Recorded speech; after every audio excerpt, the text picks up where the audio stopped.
From the old and very simplistic ones to the modern day ones which try to be as technical as heck, but end up just being shite. They've been around for quite a while, and the quality is all over the place. In the past, if you see one with WWF on it, it's usually a sign that it's not going to be that good, a bit like the modern day ones. And here for your possible enjoyment, or argumentative sake, is my 5 favourite ones, in no particular order. First up, yes, Virtual Pro Wrestling 2. Now, No Mercy fans, you will hate me for saying this, but this is the better game. Sure, it doesn't have all the match types, and the story mode of it, but it also doesn't have the slowdown. The Create a Wrestler mode is considerably more in depth. You can even set behavioural patterns and voice samples for them, as well as a winning quote. No Mercy doesn't do that. It also doesn't do tons of mask options.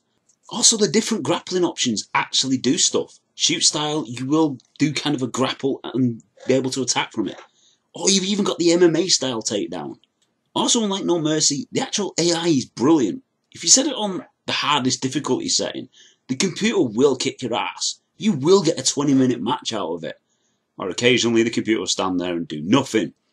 It's not just like in No Mercy where setting it on hard will just mean the computer will counter every single one of your moves. You will learn a character's strengths and weaknesses.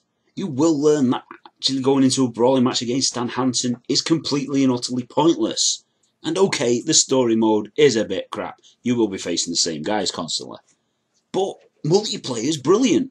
As long as you get somebody who actually knows who most of these guys are. Yes, this is a game for people who watch Japanese wrestling. The Japanese wrestling legends are there. But handily, the create a character option also unlocks WWE moves. So you can create John Cena if you're boring. And for those of you like myself who can't read Japanese, there are translations for it. There's even a patched file for the EverDrive, so you can play it on the home console, the way it's meant to be played. Now next up we have Temco World Wrestling. This is a tougher. It was between this or Pro Wrestling on the NES. But personally I think this is the better game, for its simple execution of it. This game has style. It has a style all of its own. From you get a simple cutscene occasionally when you're doing moves, to the fact you've got an announcer down the bottom telling you what's going on.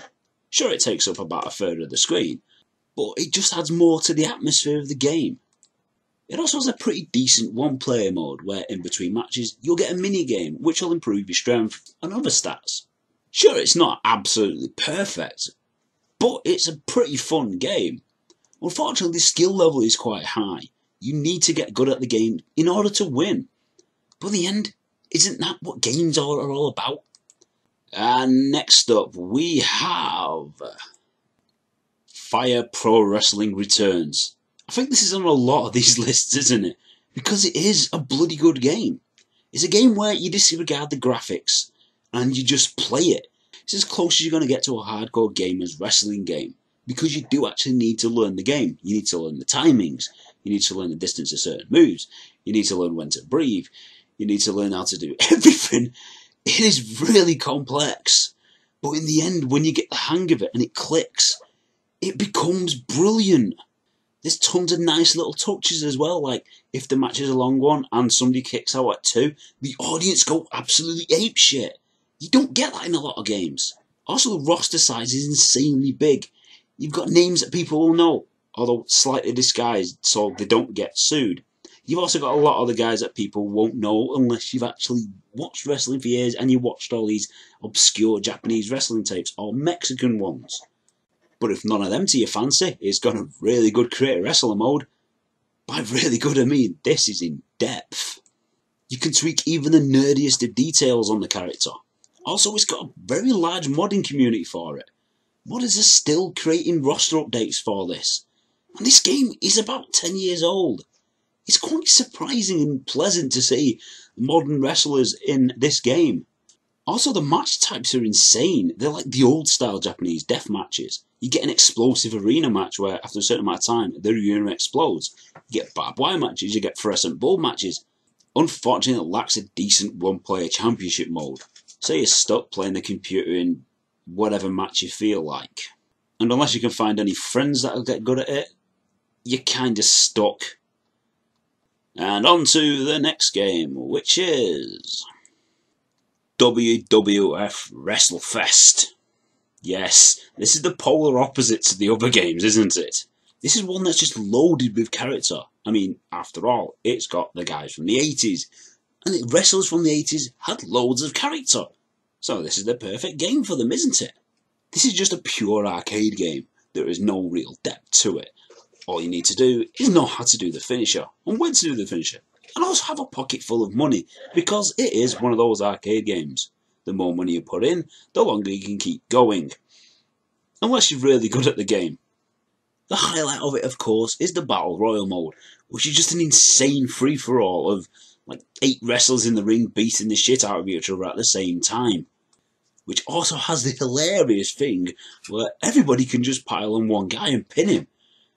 Which is completely unfair for the guy getting pinned, but hilarious to watch. The game just reeks of 80s-ness.